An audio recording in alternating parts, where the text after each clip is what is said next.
I want to thank the track club first for giving me this opportunity to speak. I very much appreciate it.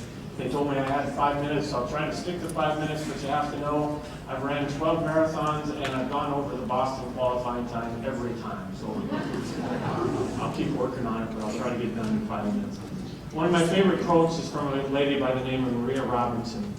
She says, "Nobody can go back and start a new beginning, but anybody can start today and make a new ending." And tonight I want to tell you about Marathon4Kids and ask for your help in changing the ending in the race of a lifetime for some kids in our area. And I want to do that by telling you about 2 hobbies, one organization I believe in, and a website I've created, and ask for your help at the end. The 2 hobbies, the first one is writing. My grandma was a librarian. My other grandma liked to write, and I picked that up. I write for my business. I write a column every month, which is some boring utility stuff, but it is a hobby of mine.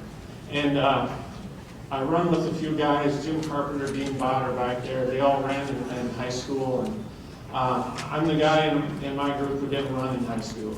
Played a little basketball. I went out for track in 8th grade, and it sucked. I did not like it at all. But I got old. I've always enjoyed Green Bay Packer football, and not so much last Sunday. But about 10 years ago, they started a marathon over there. And the first year, it was just a half marathon, and they had a 4-mile event. And if you entered that 4-mile race, you got to run on the grass at Lambeau Field. So that was my first race. And I went coast to coast at Lambeau Field. And I've been running ever since. You had to take a bus back to the start, and the guy says, "Are you going to do this again?" And I'm all sweaty, and I had to tape my race number onto my shirt because I had no safety pins. I didn't know how it worked. I had it taped on with duct tape. It's my first time I ever put a race bib on. And I thought, well, maybe I'll do it again. And so I started running over in Wisconsin where I lived at the time. I did a couple of half marathons over there. Moved over to Traverse City in March of 2003. And you have a race called the Bayshore. And somebody says, "Well, you should sign up." Well, I've done a couple of halves. I used to all do a full. And in fact, in those days, you could sign up in March. You didn't have to do it in December. And so I did. So the Bayshore will always be special to me because that's the first one. First time I met the wall, first time I got through the wall, and the first time I did not qualify for Boston. So I got the 2 hobbies going along, and after my second marathon, which was the Green Bay Marathon, by that time they didn't let you run on the grass. You have to go on the cement around the field, but you still get to go down the path where the players come. My family can watch you in the stadium, and it's pretty cool. After the second marathon, I joined the Big Brothers Big Sisters board, and I got drawn in the lottery to go to New York City and run that marathon because it doesn't have a qualifying time, so they let me in. I had a great time there. I took my son and a niece, and it's the most American event I've ever been involved in until I get to your race. And you can probably make that happen later.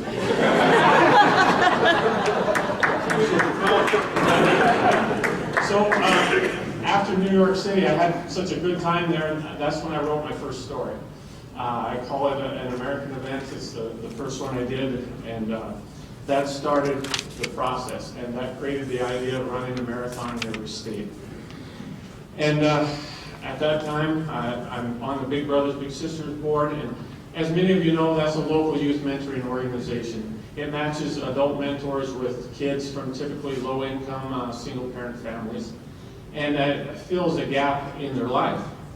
And Big Brothers Big Sisters is all about changing the ending. If you read that handout you got, or if you didn't get one, if you picked one up on your way out, the statistics are phenomenal on how the endings change. If we can match kids who need a mentor with an adult who's got an hour a week, or I see a little boy at Blair Elementary, or we play basketball today at lunch. I take one lunch hour a week and spend with the kid. And we've all been through the marathon wall, and that's what these young kids are facing. They're a wall in their life that they need help to get through. And I feel like that's what Big Brothers and Big Sisters does. So I got the 2 hobbies and 1 cause that I very much believe in. So what do I do next? Well, this summer I took my first plane trip to go to a marathon, rock and roll marathon in Seattle. Not as good as the Bayshore and never as good as Boston. But I'm sitting on a plane in Minneapolis. We had a layover there, and I'm on the back of the plane, and all of a sudden, 50 people come in. It's the team and training people from Minneapolis. They got all the team and training shirts on. They're dressed up. They're hooting and hollering on the back of that plane, and you can just feel that energy. And that made me start to think, what could I do like that? And that's where I got the idea of this website called Marathon4Kids. And because I believe in Big Brothers, Big Sisters, I wanted to tie it to that. And I did that through a very personal story. That's where I got the idea of this website called Marathon4Kids. And because I believe in Big Brothers, Big Sisters, I wanted to tie it to that.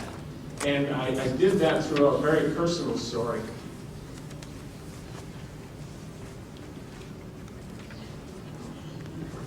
It's all right.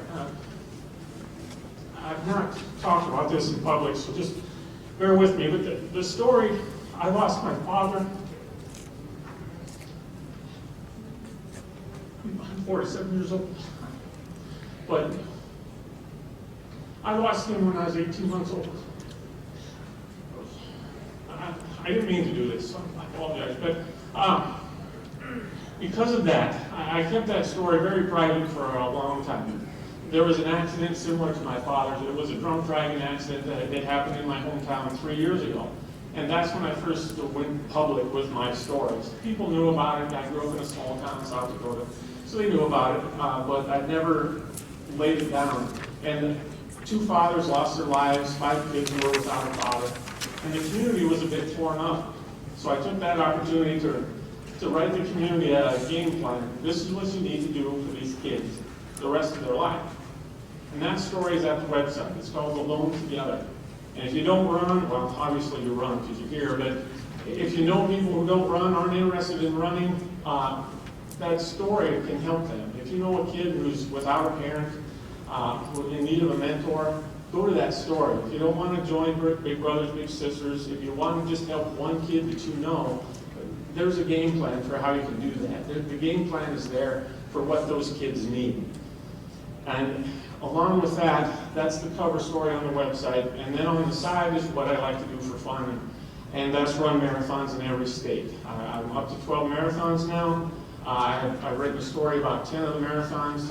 I've got to catch up on Bayshore, which I'm going to do this year. I'm actually running it with my niece who came to New York City with me when I wrote my first story. She's coming to Bayshore. But there's Pikes Peak Marathon is one of my favorites. Certainly New York is there. We ran a little marathon in West Virginia this past summer. 89 runners. You talk about a small marathon. But I'm standing, they have an early start at that one, which I take advantage of because I did not qualify for Boston at that one either. All right, you're in.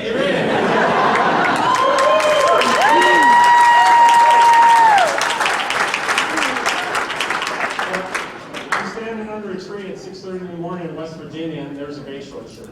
Out of 89 runners, there's a guy who ran Bayshore in 05 or something, so we had a little chit-chat under the tree. So all those stories are there. We ran 2 marathons one weekend because I am a little conservative. You can go to Kansas City and run on Saturday, and on your way home you can catch Des Moines, Iowa on Sunday. I would only do that once, but that story is there as well. So they ask, because I think probably running over my time, you go to the website for $26.20. You get access to all the stories for a year. I've got 3 marathons coming up. We're going to do New Jersey the end of March, and I'm going to do Big Sur the end of April. Got a little 30-day coast-to-coast thing going on this spring. You have access to those stories, and then I'm going to run Bayshore and write that story at the end of May with my niece. And for $26.20, like I said, you get access for a year, and you get a share in changing the ending. So I want to close with, when I was a kid growing up without a father, if I couldn't earn it, obtain it, or achieve it on my own, I convinced myself I didn't need it. And this I can't do on my own. These kids need your help. And I want you to think about it like this. How many of you have a running buddy that you're going to get up on a Saturday or Sunday morning, and if you don't hit the alarm, he's going to be there without you? How many get up to run just because somebody's there waiting for you? You know you do. when I don't have those guys, my two guys are back there. We'll be there in the morning. If I don't have them, I don't get up to run.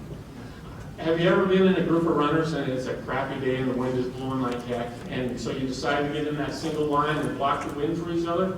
I've done that. I'm sure you've all done that. Have you ever pulled up beside a guy in a race, somebody you didn't know for just a few hours, and they've helped you through that race? I just had that happen in Georgia. I'm sucking and I need some help. I pull up behind this guy from Tennessee and a gal from Georgia, and 10 miles later, I didn't know what I did, but I set a PR that day. That's what these kids need. That's exactly the help they get from big brothers, big sisters. They get somebody to help them through that wall. And so all I'm asking you is, together, we can get the kids through this wall, and together we can change the ending for kids. So $26.20 a year, come on along. It's going to be a 10, 15-year journey. You can help some kids out, and I very much appreciate your time.